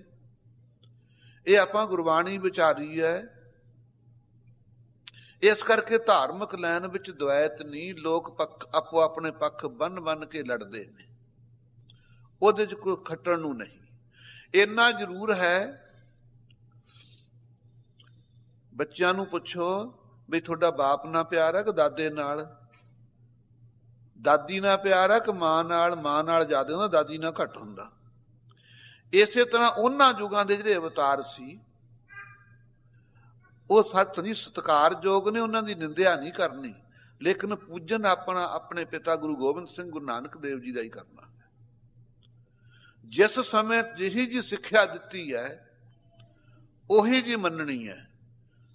ਮੋਟਾ ਜਿਹਾ ਪ੍ਰਮਾਣ ਹੈ, ਅੱਗੇ ਮਸ਼ੀਨਰੀ ਯੁੱਗ ਨਹੀਂ ਸੀ। ਪਿਓ ਕਹੇ ਲੈ ਪੁੱਤ ਟਰੈਕਟਰ ਤੇ ਬਹਿ ਜਾ ਹਲ ਵਾਹ, ਉਹ ਕਹੇ ਮੈਂ ਤਾਂ ਜਿਵੇਂ ਪੜਦਾਦਾ ਵਾਹੁੰਦਾ ਸੀ ਉਹ ਜਿਵੇਂ ਹਲ ਚਲਾਉਂਗਾ, ਜਾ ਪਰੇ ਚਲਿਆ ਜਾ। ਉਹ ਕਹੂਗਾ ਪੁੱਤ ਕਾਹਦਾ ਜੰਮਿਆ, ਮੂਰਖੀ ਜੰਮਿਆ। ਕਿਉਂ? ਦਾਦੇ ਵੇਲੇ ਉਹੋ ਜਿਹਾ ਹੀ ਸਮਾਂ ਸੀ। ਇਸੇ ਤਰ੍ਹਾਂ ਰਾਮ ਚੰਦਰ ਕ੍ਰਿਸ਼ਨ ਵੇਲੇ ਹੋਰ ਤਰ੍ਹਾਂ ਦੇ ਲੋਕ ਸੀ, ਉਦੋਂ ਉਪਦੇਸ਼ ਸਤ ਸੰਗਤ ਹੋਰ ਤਰ੍ਹਾਂ ਸੀ। ਹੁਣ ਕਲਯੁਗ ਦਾ ਸਮਾਂ ਹੈ, ਸਤਿਗੁਰੂ ਜੀ ਨੇ ਜੋ ਆਪਾਂ ਨੂੰ ਸਿੱਖਿਆ ਦਿੱਤੀ ਹੈ ਉਹੀ ਮੰਨਣੀ ਹੈ, ਲੇਕਿਨ ਫਰਕ ਨਹੀਂ ਪਾਉਣਾ। ਇਹ ਨਹੀਂ ਕਹਿਣਾ ਕਿ ਪਹਿਲਾਂ ਗਲਤੀਆਂ ਕਰਦੇ ਰਹੇ, ਪਹਿਲੇ ਅਵਤਾਰ ਸੀ ਉਹ ਤਾਂ ਬਹੁਤੇ ਮਾੜੇ ਸੀ, ਉਹਨਾਂ ਨੂੰ ਨਿੰਦਣਾ ਨਹੀਂ ਕਦੇ ਵੀ। ਨਿੰਦਾ ਭਰੀ ਕਿਸੇ ਕੀ ਨਾਹੀਂ, ਮਨਮੁਖ ਮੁਗਧ ਕਰਨ। ਇਤਨਾ ਸਤ ਸੰਗਤ ਸਮਝਣਾ। ਅੱਜ ਮਾਧਵੀ ਰਿਖੀ ਦੇ ਪੁੱਛਣ ਤੋਂ ਭਗਵਾਨ ਜੀ ਦੱਸ ਰਹੇ ਨੇ ਕਿ ਤ੍ਰੇਤੇ ਵਿੱਚ ਮੈਂ ਰਾਗੂਆਂ ਦੇ ਬੰਸ ਦੇ ਵਿੱਚ ਅਵਤਾਰ ਹੋਵਾਂਗਾ, ਰਾਮਚੰਦਰ ਖਵਾਵਾਂਗਾ। ਲਵ ਕੁਸ਼ ਸਹਿਤ ਆਏ ਇਸ ਧਾਮ, ਉਸ ਵੇਲੇ ਮੈਂ ਆਪਣੇ ਲਬੂ ਤੇ ਕੁਸ਼ੂ ਪੁੱਤਰਾਂ ਦੇ ਸਮੇਤ ਇੱਥੇ ਪੰਜਾਬ ਵਿੱਚ ਆਵਾਂਗਾ। ਸੂਰ ਸਮੂਹ ਸੋ ਮੰਜਨ ਕਰ ਹੈ, ਇੱਥੇ ਮੇਰੀ ਫੌਜ ਦੇ ਤ੍ਰੇਤੇ ਯੁੱਗ ਦੇ ਸੂਰਮੇ ਰਾਮਚੰਦਰ ਦੇ ਰੂਪ ਵਿੱਚ ਸਾਰੇ ਇੱਥੇ ਇਸ਼ਨਾਨ ਕਰਨਗੇ। ਤੀਰਥ ਰਾਜ ਪੂਜ ਪਰ ਚੁਰ ਹੈ, ਇਸ ਤੀਰਥਾਂ ਦੇ ਰਾਜੇ ਅੰਮ੍ਰਿਤਸਰ ਨੂੰ ਪੂਜ ਕਰਕੇ ਉੱਗਾ ਕਰਾਂਗੇ। ਜਗ ਕਰਹਿੰਗੇ ਪਛਮ ਅੰਗਾ, ਇੱਥੇ ਫਿਰ ਅਸੀਂ ਰਾਮਚੰਦਰ ਦੇ ਰੂਪ ਵਿੱਚ ਜਗ ਕਰਾਂਗੇ ਤ੍ਰੇਤੇ ਵਿੱਚ। ਤੀਨ ਲੋਕ ਸੈਨਾ ਸਭ ਚੰਗ ਸੰਗਾ, ਤਿੰਨਾਂ ਲੋਕਾਂ ਦੀ ਦੇਵਤਿਆਂ ਦੇ ਸਮੇਤ ਫੌਜ ਵੀ ਮੇਰੇ ਨਾਲ ਹੋਵੇਗੀ। ਰਾਮਚੰਦਰ ਜਦ ਰੂਪ ਧਾਰਾਂਗਾ ਜਦੋਂ, ਤਬ ਮਮ ਸੋਵਨ ਜਾਨ ਮਮ ਪਿਆਰਾ। ਉਸ ਵੇਲੇ ਮੇਰੇ ਪੁੱਤਰ ਲਬੂ ਤੇ ਕੁਸ਼ੂ ਇਹ ਦੇਸ਼ ਨੂੰ ਮੇਰਾ ਪਿਆਰਾ ਸਮਝ ਕੇ ਬਾਂਧੇਂਗੇ ਦਵੈਪੁਰ ਅਗਾਰਾ, ਦੋ ਨਗਰੀਆਂ ਵਸਾਉਣਗੇ ਇੱਥੇ। ਅੱਗੇ ਲੰਘ ਕੇ ਥੋੜਾ ਜਿਹਾ, ਉਹ ਕਿਹੜੀਆਂ ਨਗਰੀਆਂ ਖਾਲਸਾ ਜੀ? ਜਿਹੜੀਆਂ ਵੱਜ ਚੁੱਕੀਆਂ ਨੇ ਤ੍ਰੇਤੇ ਯੁੱਗ ਦੇ ਅੰਦਰ, ਲਾਹੌਰ ਤੇ ਕਸੂਰ। ਕਸੂਰ ਸਤ ਸੰਗਤ ਜੀ ਕੁਸੂ ਨੇ ਬੰਨਿਆ, ਲਾਹੌਰ ਲਬੂ ਰਾਜ ਨੇ ਸਤ ਸੰਗਤ ਜੀ ਰਾਮਚੰਦਰ ਦੇ ਪੁੱਤਰ ਨੇ ਇਹ ਸਜਾਈ ਹੈ ਨਗਰੀ। ਸੋ ਇਹ ਦੋ ਨਗਰ ਸਜਾਉਣਗੇ। ਬਹੁਤ ਭਾਂਤ ਲੀਲਾ ਤਬ ਕਹਿ ਹੈ, ਤ੍ਰੇਤੇ ਯੁੱਗ ਤਰ੍ਹਾਂ ਤਰ੍ਹਾਂ ਦੀ ਲੀਲਾ ਕਰਕੇ।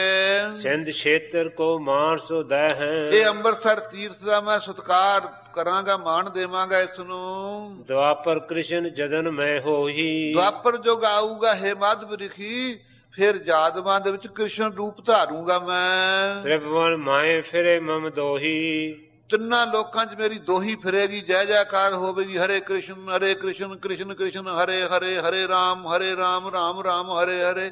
ਥਾਂ ਥਾਂ ਤੇ ਦੋਹੀ ਫਿਰ ਰਹੀ ਹੈ, ਮੰਤਰ ਪੜ ਰਹੀ ਹੈ ਦੁਨੀਆ। ਸਭ ਲੀਲਾ ਕਰ ਫਿਰ ਅਵਸਾਨ, ਸਾਰੀ ਬਿੰਦਰਾਵਨ ਵਗੈਰਾ, ਮਥੁਰਾ ਵਗੈਰਾ, ਦੁਆਰਕਾ ਵਗੈਰਾ ਇਹ ਲੀਲਾ ਕਰਕੇ ਦੁਆਪਰ ਦੇ ਅੰਦਰ ਜਦੋਂ ਅੰਤ ਦਾ ਸਮਾਂ ਆਵੇਗਾ। ਸੁਦਾ ਸਰੋਵਰ ਕ੍ਰਿਸ਼ਨ ਸਮਾਨ, ਮੈਂ ਕ੍ਰਿਸ਼ਨ ਰੂਪ ਵਿੱਚ ਇੱਥੇ ਆ ਕੇ ਗੁਪਤ ਹੋ ਕੇ ਸਮਾ ਜਾਣਾ ਅੰਮ੍ਰਿਤਸਰ। ਫਿਰ ਕਲਯੁਗ ਸ੍ਰੀ ਚੰਦੈ ਤਾਤ, ਫਿਰ ਜਦੋਂ ਕਲਯੁਗ ਦਾ ਸਮਾਂ ਆਊਗਾ ਹੇ ਮਾਧਵੀ ਰਿਖੀ, ਮੈਂ ਸ੍ਰੀ ਚੰਦ ਦਾ ਪਿਤਾ ਹੋ ਕੇ ਜਨਮ ਲਵਾਂਗਾ। ਗੁਰੂ ਨਾਨਕ ਦੇਵ ਜੀ ਧਾਰਾਂਗਾ ਰੂਪ। ਮਮ ਸਰੂਪ ਛਿਤ ਅਤ ਵਿਖਿਆਤ, ਸਾਡਾ ਸਰੂਪ ਧਰਤੀ ਤੇ ਪ੍ਰਗਟ ਰਹੇਗਾ। ਦਸਵਾਂ ਚਤੁਰਦਸ਼ਾ ਵਪ ਧਰਕੈ, ਇਸੇ ਤਰ੍ਹਾਂ ਸਮੇਂ ਸਮੇਂ ਅਨੁਸਾਰ 24 ਅਵਤਾਰ ਧਾਰਾਂਗਾ ਵਿਸ਼ਨੂੰ ਦੇ ਵੀ। ਸਿੰਧ ਖੇਤਰ ਜਸ ਮਹਾ ਪਰ ਚੁਰਕੈ, ਪਰ ਇਹ ਅੰਮ੍ਰਿਤਸਰ ਸਾਹਿਬ ਤੀਰਥ ਦਾ ਜਸ ਬਹੁਤ ਹੀ ਫੈਲਾਵਾਂਗੇ। ਵੱਡ ਪ੍ਰਤਾਪ ਕਰੋ ਇਮ ਧਾਮਨ, ਇਉਂ ਇਸ ਸਥਾਨ ਦਾ ਵੱਡਾ ਪ੍ਰਤਾਪ ਵਧਾਵਾਂਗਾ। ਤੀਨ ਲੋਕ ਮਣਿ ਅੰਮ੍ਰਿਤ ਨਾਮਨ, ਇਹ ਜਿਹੜਾ ਅੰਮ੍ਰਿਤਸਰ ਨਾਮ ਹੈ ਨਾ ਤੀਰਥ ਦਾ, ਇਹ ਤਿੰਨਾਂ ਲੋਕਾਂ 'ਚ ਸ਼੍ਰੋਮਣੀ ਹੈ। ਜੁਗ ਜੁਗ ਸਦਾ ਸਰੋਵਰ ਸੇਵ, ਜੁਗਾਂ ਜੁਗਾਂ ਦੇ ਵਿੱਚ ਮੈਂ ਆ ਕੇ ਸੇਵਾ ਦੀ ਰੁਚੀ ਰੱਖਿਆ ਕਰਾਂਗਾ ਅੰਮ੍ਰਿਤਸਰ ਤੀਰਥ ਦੀ। ਆਏ ਨਿਵਾਸ ਕਰੂੰ ਸੰਗ ਦੇਵ, ਦੇਵਤਿਆਂ ਦੇ ਸਮੇਤ ਆਇਆ ਕਰੂੰ ਹੇ ਮਾਧਵ ਰਿਖੀ। ਇਮ ਸੁਨ ਸੁਨ ਮਾਧਵ ਹਰ ਖਾਨੋ, ਇਉਂ ਸੁਣ ਕੇ ਖਾਲਸਾ ਜੀ ਮਾਧਵ ਰਿਖੀ ਬੜਾ ਖੁਸ਼ ਹੋਇਆ। ਸੁਦਾ ਪਾਤਰ ਹਰ ਚਰਨ ਸਮਾਨੋ, ਉਸੇ ਵੇਲੇ ਅੰਮ੍ਰਿਤ ਦਾ ਘੜਾ ਸੀ ਨਾ ਲਿਆ ਹੋਇਆ ਇਸਨੇ, ਹਰ ਕੀ ਪੌੜੀ ਤੇ ਰੱਖ ਕੇ ਧਿਆਨ ਸਤਿ ਜੀ ਪਰਮੇਸ਼ਰ ਦੇ ਚਰਨਾਂ 'ਚ ਲਾ ਲਿਆ ਇਸਨੇ। ਪਾਤਰ ਸੰਗ ਮਨ ਸਜੀ ਸਮਾਦਾ, ਅੰਮ੍ਰਿਤ ਦੇ ਪਾਤਰ ਦੇ ਸਮੇਤ ਮੁਨੀ ਨੇ ਸਮਾਧ ਲਾ ਲਈ। ਆਪ ਸਥਾਪਨ ਕੀਓ ਅਗਾਦਾ, ਭਾਈ ਗੁਰਦਾਸ ਜੀ ਕਹਿੰਦੇ ਪੰਡਤ ਜਨੋ ਅਗਾਧ ਪਰਮੇਸ਼ਰ ਨੇ ਆਪ ਬਿਠਾਇਆ ਇੱਥੇ ਮਾਧਵੀ ਰਿਖੀ ਨੂੰ ਭਜਨ ਕਰਨ ਵਾਸਤੇ ਅੰਮ੍ਰਿਤ ਦੇ ਕੇ। ਕਰ ਅਸਥਾਪਨ ਚਲੇ ਮਰਾਰੀ, ਜਿਸ ਵੇਲੇ ਮਾਧਵੀ ਰਿਖੀ ਨੂੰ ਬਿਠਾ ਕਰਕੇ ਨਾ ਭਗਵਾਨ ਜੀ ਬਕੁੰਠ ਨੂੰ ਲੱਗੇ ਜਾਣ, ਤਬ ਮਾਧਵ ਰਿਖ ਗਿਰਾ ਉਚਾਰੀ, ਵਿਦਿਆ ਹੋਣ ਲੱਗਿਆ ਨੇ। ਜਿਸ ਮਾਧਵੀ ਰਿਖੀ ਨੇ ਦੇਖਿਆ ਭਗਵਾਨ ਚੱਲ ਜਾ ਰਹੇ ਨੇ, ਬੇਨਤੀ ਕੀਤੀ ਮੋਹਿ ਕਬ ਬੌਰ ਦਰਸ ਪ੍ਰਭ ਦੈ ਹੋ, ਮੈਂ ਜੀ ਹੁਣ ਸਮਾਧੀ 'ਚ ਬੈਠ ਰਿਹਾ, ਮੈਨੂੰ ਫੇਰ ਆ ਕੇ ਕਦੋਂ ਦਰਸ਼ਨ ਦੇਵੋਗੇ। ਭਵ ਮੋਚਨ ਪਦ ਕੀ ਅਬ ਜੈ ਹੋ, ਆਪ ਦੇ ਚਰਨ ਜੰਮਣ ਮਰਨ ਮੇਟਣ ਵਾਲੇ ਹਨ, ਸੰਸਾਰ ਦੇ ਭੈ ਨਾਸ਼ ਕਰਨ ਵਾਲੇ ਨੇ, ਤੁਹਾਡੀ ਜੈ ਜੈਕਾਰ ਹੋਵੇ। ਕਹਿਓ ਤਰਲੋਕੇਸ਼ਰ ਰੁਚ ਬਾਣੀ, ਉਸ ਵੇਲੇ ਪਰਮੇਸ਼ਰ ਤਰਲੋਕਪਤੀ ਨੇ ਰੁਚੀ ਵਾਲੀ ਬਾਣੀ ਕਹੀ। ਕਲ ਯੁਗ ਵਪ ਹੋਇ ਸਾਰੰਗ ਪਾਣੀ, ਇਹ ਮਾਧਵੀ ਲਿਖੀ ਕਲਯੁਗ ਦੇ ਅੰਦਰ ਪਰਮੇਸ਼ਰ ਰੂਪ ਹੋਊਗਾ, ਗੁਰੂ ਨਾਨਕ ਰੂਪ। ਜੁਗ ਆਉ ਬਾਣ ਧਰੇ ਅਵਤਾਰਾ, ਉਹਨੇ ਫਿਰ ਇੱਕ ਅਵਤਾਰ ਨਹੀਂ ਧਾਰਨਾ, ਲੋਕਾਂ ਦਾ ਕੰਮ ਬੜਾ ਵਿਗੜਿਆ ਹੋਇਆ ਹੋਵੇਗਾ। ਜੇ ਸਤ ਸੰਗਤ ਜੀ ਕੰਮ ਕੋਈ ਬਹੁਤਾ ਵਿਗੜ ਜੇ, ਉੱਥੇ ਆਪਾਂ ਨੂੰ ਕਈ ਵਾਰੀ ਜਾਣਾ ਪੈਂਦਾ। ਜਿੱਥੇ ਥੋੜਾ ਜਿਹਾ ਹੀ ਹੋਵੇ ਉੱਥੇ ਨੌਕਰ ਨੂੰ ਭੇਜ ਕੇ ਹੀ ਸਾਰ ਲੈਂਦੇ ਆ। ਜਿੱਥੇ ਸਤਸੰਗ ਜੀ ਬਹੁਤਾ ਜੰਗ ਖੜਕਦਾ ਉੱਥੇ ਜ਼ਿੰਮੇਵਾਰ ਰਾਜਿਆਂ ਨੂੰ ਜਾਣਾ ਪੈਂਦਾ। ਜਿੱਥੇ ਥੋੜੀ ਘੜੀ ਕੋਈ ਬਗਾਵਤ ਹੋ ਰਹੀ ਆ ਉੱਥੇ ਵਜ਼ੀਰਾਂ ਦੇ ਨਾਲ, ਅਹਿਲਕਾਰਾਂ ਨਾਲ, ਸੈਨਾਪਤੀਆਂ ਨਾਲ ਸਰ ਜਾਂਦਾ। ਕਲਯੁਗ ਦਾ ਸਮਾਂ ਸੀ, ਇੱਥੇ ਨਾ ਵਿਸ਼ਨੂੰ ਦਾ ਅਵਤਾਰ ਕੰਮ ਕਰਦਾ ਸੀ ਨਾ ਕਿਸੇ ਹੋਰ ਦਾ, ਆਪ ਨਾਰਾਇਣ ਪਰਮੇਸ਼ਰ ਨੂੰ ਆਉਣਾ ਪਿਆ ਗੁਰੂ ਨਾਨਕ ਰੂਪ ਹੋ ਕਰਕੇ। ਤਾਂ ਕਹਿ ਰਹੇ ਨੇ ਕਲਯੁਗ ਦੇ ਸਮੇਂ ਦੇ ਅੰਦਰ ਜਗੋ ਬਾਣ ਧਰੋ ਅਵਤਾਰਾ। ਬਾਣ ਪੰਜ ਹੁੰਦੇ ਨੇ ਸਤ ਸੰਗਤ ਜੀ, ਪੰਜ ਬਾਣ ਕਾਮ ਦੇ ਮੰਨੇ ਨੇ। ਇਸ ਕਰਕੇ ਜਿੱਥੇ ਬਾਣ ਸ਼ਬਦ ਆਵੇ ਉੱਥੇ ਪੰਜਾਂ ਦੀ ਗਿਣਤੀ ਹੁੰਦੀ ਹੈ। ਮੋਹਨ ਤਪਨ ਬਸੀ ਕਰਨ ਉਦਮਾਦਨ ਰਚਾਟ, ਪਾਂਚ ਤੀਰ ਮਨ ਮਥਨ ਕੇ ਗਏ ਬਿਰੋ ਤਨ ਕਾਟ। ਕਾਮ ਦੇ ਪੰਜ ਤੀਰ ਮੰਨੇ ਨੇ। ਸੋ ਐਸੇ ਸਤ ਸੰਗਤ ਜੀ ਬਾਣ ਤੇ ਜੁਗ ਦੋ ਨੂੰ ਕਹਿੰਦੇ ਆ। ਪੰਜ ਦੂਣੀ 10, 10 ਅਵਤਾਰ ਧਾਰਾਂਗਾ।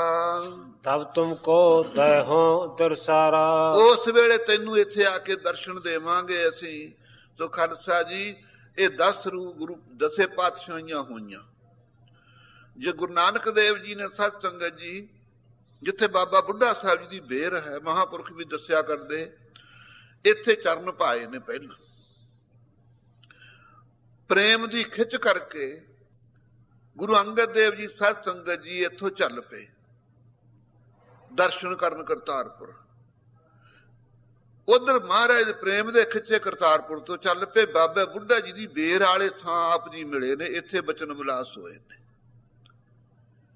ਉਸ ਤੋਂ ਬਾਅਦ ਸਤ ਸੰਗਤ ਜੀ ਗੁਰੂ ਅੰਗਦ ਦੇਵ ਸਾਹਿਬ ਜੀ, ਗੁਰੂ ਅਮਰਦਾਸ ਜੀ ਦੇ, ਗੁਰੂ ਨਾਨਕ ਦੇਵ ਜੀ ਦੇ ਚਰਨ ਪੈਣ ਤੋਂ ਬਾਅਦ ਗੁਰੂ ਅਮਰਦਾਸ ਜੀ ਨੇ ਜਿਸ ਵੇਲੇ ਅਕਬਰ ਨੇ 84 ਪਿੰਡਾਂ ਦਾ ਪਟਾ ਭੇਟਾ ਕੀਤਾ ਧਰਤੀ, ਆਪ ਸੱਚੇ ਪਾਤਸ਼ਾਹ ਗੁਰੂ ਰਾਮਦਾਸ ਜੀ ਨੂੰ ਨਾਲ ਲੈ ਕੇ ਆਏ। ਦੁੱਖ ਭੰਜਨੀ ਬੇਰੀ ਕੋਲੇ ਕਹਿ ਕੇ ਟੱਕ ਲਵਾਇਆ ਕਿ ਇੱਥੇ ਟੱਕ ਲਾ ਕੇ ਸਰੋਵਰ ਆਰੰਭ ਕਰਵਾਓ। ਇਉਂ ਸਤ ਸੰਗਤ ਜੀ ਪਹਿਲੇ, ਦੂਜੇ, ਤੀਜੇ, ਚੌਥੇ ਪਾਤਸ਼ਾਹ ਨੇ ਵੀ ਚਰਨ ਪਾਏ। ਪੰਜਵੇਂ ਪਾਤਸ਼ਾਹ ਨੇ ਤਾਂ ਦੇਖ ਲਓ ਕਿੰਨੀ ਰਚਨਾ ਰਚੀ ਹੈ। ਛੇਵੇਂ ਪਾਤਸ਼ਾਹ ਨੇ ਸਤ ਸੰਗਤ ਜੀ ਦੇਖ ਲਓ ਜੰਗ ਕੀਤੇ ਨੇ, ਇੱਥੇ ਹੀ ਬੈਠ ਕੇ ਫੌਜਾਂ ਤਿਆਰ ਕੀਤੀਆਂ, ਅਕਾਲ ਤਖਤ ਰਚੇ। ਸੋ ਸਤ ਸੰਗਤ ਜੀ ਸੱਤਵੇਂ ਪਾਤਸ਼ਾਹ ਵੀ ਯਾਤਰਾ ਨੂੰ ਆਏ ਹਨ। ਅੱਠਵੇਂ ਪਾਤਸ਼ਾਹ ਨੰਨੇ ਰੂਪ ਵਿੱਚ ਆਏ। ਨੌਵੇਂ ਪਾਤਸ਼ਾਹ ਦਾ ਇੱਥੇ ਹੀ ਅਵਤਾਰ ਹੋਇਆ। ਕੇਵਲ 10ਵੇਂ ਪਾਤਸ਼ਾਹ ਅੰਮ੍ਰਿਤਸਰ ਸਾਹਿਬ ਨਹੀਂ ਪਹੁੰਚੇ। ਖਾਲਸੇ ਨੇ ਬੇਨਤੀ ਕੀਤੀ, ਮਹਾਰਾਜ ਜੀ ਅੰਮ੍ਰਿਤਸਰ ਸਾਹਿਬ ਦੀ ਯਾਤਰਾ ਨਹੀਂ ਕਰਨੀ। ਕਹਿੰਦੇ ਭਾਈ ਬਹੁਤ ਹੀ ਪਾਵਨ ਪਵਿੱਤਰ ਭੂਮੀ ਹੈ ਬਜ਼ੁਰਗਾਂ ਦੀ, ਜੁਗਾਂ ਜੁਗਾਂ ਦਾ ਤੀਰਥ ਹੈ। ਜਦੋਂ ਹੀ ਕਹਿੰਦੇ ਅਸੀਂ ਆਪਣੇ ਰਾਕੇ ਘੋੜੇ ਨੂੰ ਪੁੱਛਦੇ ਹਾਂ, ਤੂੰ ਲਿੱਦ ਤਾਂ ਨਹੀਂ ਕਰੇਗਾ ਉਸ ਧਰਤੀ ਤੇ। ਜਿਸ ਵੇਲੇ ਸਤ ਸੰਗਤ ਜੀ ਇਹ ਪੁੱਛਿਆ ਕਿ ਇੱਕ ਤਾਂ ਲਿੱਦ ਨਾ ਕਰੀ, ਇੱਕ ਪਿਸ਼ਾਬ ਨਾ ਕਰੀ, ਚੱਲੀਏ ਤੇਰੇ ਤੇ ਸਵਾਰ ਹੋ ਕੇ। ਜਦੋਂ ਹੀ ਘੋੜਾ ਸਿਰ ਫੇਰ ਗਿਆ। ਇਹ ਬਜ਼ੁਰਗਾਂ ਤੋਂ ਸੁਣੀਦਾ ਹੈ ਕਿ ਮਹਾਰਾਜ ਮੇਰੇ ਤੋਂ ਇਹ ਕਿਰਿਆ ਰੋਕੀ ਨਹੀਂ ਜਾਣੀ, ਪਿਸ਼ਾਬ ਲਿੱਦ ਰੋਕੀ ਨਹੀਂ ਜਾਣੀ। ਮਹਾਰਾਜ ਮੈਂ ਕਹਿੰਦੇ ਭਾਈ ਫੇਰ ਨਹੀਂ ਜਾਣਾ, ਅਗਲੇ ਜਾਮੇ ਜਾਵਾਂਗੇ ਅਸੀਂ। ਇਸ ਤਰ੍ਹਾਂ ਵੀ ਸਤ ਸੰਗਤ ਜੀ ਮਹਾਂਪੁਰਖਾਂ ਤੋਂ ਸੁਣਿਆ ਹੈ ਕਿ 10ਵੇਂ ਪਾਤਸ਼ਾਹ ਸਤ ਸੰਗਤ ਜੀ ਮਲੇਸ਼ ਖਾਲਸਾ ਜਿਸ ਵੇਲੇ ਵੱਧ ਜਾਵੇਗਾ, ਉਸ ਸਮੇਂ ਸੁਧਾਰ ਕਰਨ ਵਾਸਤੇ ਆਪ ਸੱਚੇ ਪਾਤਸ਼ਾਹ ਉਤਰਨਗੇ। ਸੋ ਐਸੇ ਬਚਨ ਵੀ ਸੁਣੀਦੇ ਨੇ ਸਤ ਸੰਗਤ ਜੀ। ਅੱਗੇ ਵਾਹਿਗੁਰੂ ਜਾਣਦਾ ਹੈ, ਉਹ ਸਾਰੀ ਸੇਠੀ ਉਸਨੇ ਰਚੀ ਹੈ, ਭਾਈ ਵਾਹਿਗੁਰੂ ਨੂੰ ਚਿੰਤਾ ਹੈ। ਸੋ ਇਤਨੀ ਸਤ ਸੰਗਤ ਜੀ ਇਹ ਪਾਵਨ ਭੈ ਦੇ ਸਹਿਤ, ਅਦਬ ਦੇ ਸਹਿਤ ਜਿਹੜਾ ਦਰਸ਼ਨ ਕਰਦਾ ਹੈ ਉਹਨੂੰ ਫਲ ਮਿਲਦਾ ਹੈ। ਨਹੀਂ ਤਾਂ ਅੰਮ੍ਰਿਤਸਰ ਦੇ ਵਿੱਚ ਸਤ ਸੰਗਤ ਜੀ ਪਾਪੀ ਲੋਕ ਵੀ ਬੇਅੰਤ ਹਨ। ਲੋਕ ਬੱਕਰੇ ਵੱਢਣ ਵਾਲੇ ਰੋਜ਼ ਕਸਾਈ ਵੀ ਉੱਥੇ ਹੀ ਵਸਦੇ ਹੈ। ਲੇਕਿਨ ਜਿਹੀ ਜੀ ਭਾਵਨਾ ਲੈ ਕੇ ਕੋਈ ਜਾਵੇਗਾ ਖਾਲਸਾ ਜੀ, ਆਪਣੇ ਵਾਸਤੇ ਤੀਰਥ ਹੈ, ਰਹਿਣ ਵਾਲਿਆਂ ਵਾਸਤੇ ਨਹੀਂ ਤੀਰਥ ਹੈ। ਮੁਸਲਮਾਨ ਵੀ ਪਾਕਿਸਤਾਨ ਤੋਂ ਪਹਿਲਾਂ ਉੱਥੇ ਵਸਦੇ ਸੀ, ਉਹਨਾਂ ਨੂੰ ਤਾਂ ਕੋਈ ਤੀਰਥ ਨਹੀਂ ਸੀ। ਇਸ ਤਰ੍ਹਾਂ ਹਜੂਰ ਸਾਹਿਬ ਜਾਈਏ, ਕੱਲੇ ਕੱਲਾ ਸਿੱਖਾਂ ਦਾ ਸਤ ਸੰਗਤ ਜੀ ਹਿਰਦਾ ਤੜਫਦਾ ਹੈ ਕਿ ਕਦੋਂ ਪਾਵਨ ਭੂਮੀ ਦੇ ਦਰਸ਼ਨ ਕਰੀਏ। ਧੰਨ 10ਵੇਂ ਪਾਤਸ਼ਾਹ ਜਿੱਥੇ ਆਪ ਜੀ ਨੇ ਜੋਤੀ ਜੋਤ ਸਮਾਉਣਾ ਕੀਤਾ, ਕਦੋਂ ਸਾਡੇ ਭਾਗ ਖੁੱਲਣਗੇ। ਲੇਕਿਨ ਉੱਥੇ ਬੁੱਚੜਖਾਨੇ ਵੀ ਖੁੱਲੇ ਹਨ, ਉਹ ਵੀ ਲੋਕ ਰਹਿੰਦੇ ਹੀ ਨੇ। ਇਸੇ ਤਰ੍ਹਾਂ ਖਾਲਸਾ ਜੀ ਧਰਤੀਆਂ ਸਾਰੀਆਂ ਨੇ, ਜਿਹੀ ਜੀ ਭਾਵਨਾ ਲੈ ਕੇ ਜਾਓ ਉਹ ਹੈ ਜਿਹਾ ਸਤਸੰਗ ਜੀ ਪਰਮੇਸ਼ਰ ਫਲ ਦਿੰਦਾ ਹੈ। ਐਸੇ ਸਥਾਨ ਤੇ ਵੀ ਜਿਵੇਂ ਭਾਈ ਜਿਹੀ ਜੀ ਕੋਈ ਭਾਵਨਾ ਲੈ ਕੇ ਆਉਂਦਾ ਉਹ ਹੈ ਜਿਹਾ ਵੱਧ ਘੱਟ ਫਲ ਪ੍ਰਾਪਤ ਹੁੰਦਾ ਹੈ। ਸੋ ਆਪ ਜੀ ਸਤ ਸੰਗਤ ਜੀ ਮਾਧਵੀ ਦੇ ਪੁੱਛਣ ਤੋਂ ਦੱਸ ਰਹੇ ਨੇ ਕਿ ਅਸੀਂ 10 ਸਰੂਪ ਧਾਰਾਂਗੇ ਕਲਯੁਗ ਵਿੱਚ। ਹਿਮ ਕਹਿ ਦ੍ਰਿਸ਼ਟ ਗੋਚਰ ਭਏ, ਇਉਂ ਕਹਿ ਕੇ ਸਤ ਸੰਗਤ ਜੀ ਜਦੋਂ ਹੀ ਅਲੋਪ ਹੋ ਗਏ, ਸ੍ਰੀ ਬਿਨ ਏਕਲ ਹੀ ਗ੍ਰਹਿ ਗਏ। ਲక్ష్ਮੀ ਦੀ ਪ੍ਰਵਾਹ ਨਹੀਂ ਕੀਤੀ, ਇਕੱਲੇ ਹੀ ਬਕੁੰਠ ਧਾਮ ਨੂੰ ਚਲੇ ਗਏ। ਇਹ ਅਖਿਆਨ ਸੁਣਿਓ ਕਾਸ਼ੀਸ। ਇਹ ਸਾਰਾ ਪ੍ਰਸੰਗ ਸਤ ਸੰਗਤ ਜੀ ਦੇਖ ਲੋ, ਖੋਲ ਕੇ ਨਖੇਰ ਕੇ ਜਦੋਂ ਸੁਣਾਇਆ ਭਾਈ ਗੁਰਦਾਸ ਜੀ ਨੇ, ਕਾਂਸੀ ਦੇ ਰਾਜੇ ਨੇ ਵੀ ਸੁਣਿਆ। ਹੋਰ ਕ੍ਰਿਤ ਕ੍ਰਿਤ ਭਏ ਚਰਨ ਧਰਸੀਸ। ਔਰ ਕਾਂਸੀ ਦੇ ਜਿਹੜੇ ਮੁਖੀ ਪੰਡਤ ਲੋਕ ਸੀ, ਸੰਨਿਆਸੀ ਲੋਕ ਸਨ, ਸਾਧੂ, ਸਾਰਿਆਂ ਨੇ ਸਤ ਸੰਗਤ ਜੀ ਭਾਈ ਗੁਰਦਾਸ ਜੀ ਦੇ ਰਸਨਾ ਤੋਂ ਇਹ ਪਵਿੱਤਰ ਪ੍ਰਸੰਗ ਸੁਣ ਕੇ ਨਿਹਾਲ ਹੋ ਗਏ। ਧੰਨ ਧੰਨ ਕਹਿ ਭਾਗ ਸਰਾਹਾ। ਕਹਿਣਾ ਪਿਆ ਕਾਂਸੀ ਦੇ ਪੰਡਤਾਂ ਤੇ ਔਰ ਸਾਧੂਆਂ ਨੂੰ, ਧੰਨ ਭਾਈ ਗੁਰਦਾਸ ਜੀ, ਧੰਨ ਭਾਗ ਆਪ ਦੇ, ਧੰਨ ਹੋ ਤੁਸੀਂ। ਗੋਪ ਕਥਾ ਬਰਣੀ ਮਨ ਨਾਹ। ਉਹ ਜਿਹੜਾ ਰਿਖੀਆਂ ਦਾ ਮਾਲਕ ਸੀ ਪਰਮੇਸ਼ਰ, ਉਹਦੀ ਨਾਲ ਹੀ ਮੁਨੀਆਂ ਦਾ ਸ਼੍ਰੋਮਣੀ ਸੀ ਮਾਧਵੀ ਰਿਖੀ, ਉਹਨਾਂ ਦੀ ਇਹ ਗੁਪਤ ਕਥਾ ਤੁਸੀਂ ਸਾਨੂੰ ਪ੍ਰਗਟ ਕਰਕੇ ਸੁਣਾਈ ਹੈ। ਜੈ ਗੁਰਦਾਸ ਵਿਮਲ ਮਤ ਗਿਆਨੀ। ਤੁਸੀਂ ਗਿਆਨਵਾਨ ਹੋ, ਤੁਹਾਡੀ ਉੱਜਲ ਬੁੱਧੀ ਹੈ ਭਾਈ ਗੁਰਦਾਸ ਜੀ, ਤੁਹਾਡੀ ਜੈ ਜੈਕਾਰ ਹੋਵੇ। ਪੰਡਤ ਕਹਿੰਦੇ ਅਬ ਹਮਰੇ ਮਨ ਨਿਚੇ ਠਾਨੀ। ਹੁਣ ਸਾਡੇ ਮਨ ਵਿੱਚ ਨਿਚ ਆ ਗਿਆ, ਅੱਗੇ ਵਾਸਤੇ ਨਹੀਂ ਸੀ ਗੁਰੂ ਘਰ ਤੇ ਤਰਕ ਕਰਦੇ। ਵਾਹਿਗੁਰੂ ਮੰਤਰ ਵੀ ਠੀਕ ਹੈ, ਗੁਰਬਾਣੀ ਗੁਰੂ ਗ੍ਰੰਥ ਸਾਹਿਬ ਦੀ ਪਾਵਨ ਠੀਕ ਪਵਿੱਤਰ ਹੈ। ਤੀਰਥਾਂ ਦਾ ਰਾਜਾ ਤੀਰਥ ਵੀ ਅੰਮ੍ਰਿਤਸਰ ਮਾਣਦਾਇਕ ਹੈ। ਤੁਮ ਤੇ ਸੰਸਿਆ ਗਇਓ ਹਮਾਰਾ। ਤੁਹਾਡੇ ਕਹਿਣ ਤੋਂ ਸਾਡਾ ਸੰਸਾ ਸਾਰਾ ਨਿਵਰਤ ਹੋ ਗਿਆ। ਵਿਵਿਧ ਭੇਦ ਵਿਦ ਕੀਓ ਉਚਾਰਾ। ਤੁਸੀਂ ਵੇਦਾਂ ਦੀਆਂ ਜੁਗਤੀਆਂ ਦੁਆਰਾ ਵੀ ਸਾਨੂੰ ਚੰਗੀ ਤਰ੍ਹਾਂ ਦੇ ਕੇ ਦ੍ਰਿਸ਼ਟਾਂਤ ਪ੍ਰਮਾਣ ਸਮਝਾਇਆ ਹੈ। ਸਭ ਬੰਧਨ ਕਰ ਸਦਨ ਸਦਾਰੇ। ਕਿਉਂ ਖਾਲਸਾ ਜੀ ਸਾਰੇ ਮੱਥਾ ਟੇਕ ਕਰਕੇ ਭਾਈ ਗੁਰਦਾਸ ਜੀ ਨੂੰ, ਜਿੰਨੇ ਪੰਡਤ ਸੰਨਿਆਸੀ ਸੀ ਆਪੋ ਆਪਣੇ ਡੇਰਿਆਂ ਘਰਾਂ ਨੂੰ ਚਲੇ ਗਏ ਕਾਂਸ਼ੀ ਵਿੱਚ।